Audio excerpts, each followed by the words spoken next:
Hello friends, we are in Sweden, in the city called Malmö. We crossed over from Denmark, Copenhagen. We crossed over with a bridge and we are in the city called Malmö in Sweden.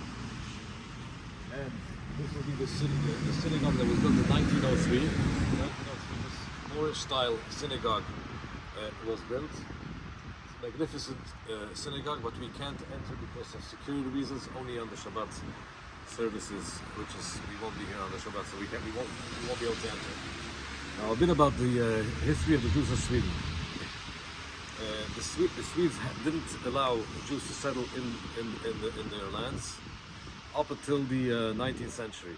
Earlier on, any Jew that came had to first renounce his faith, and they weren't allowed to live here. Gradually they were given permission to live in 3 cities, and then eventually around 1850 they were somewhat emancipated, although there were some regulations to them up until 1951 when the last one was removed, which was the ban for a Jewish person to hold public office.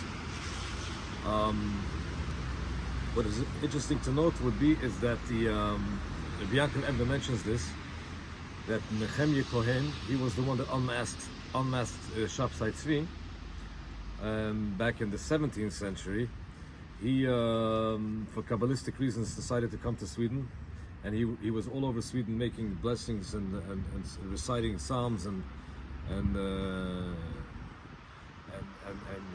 reciting psalms and the Bible, for Kabbalistic reasons, to bring to usher in the time of the Messiah.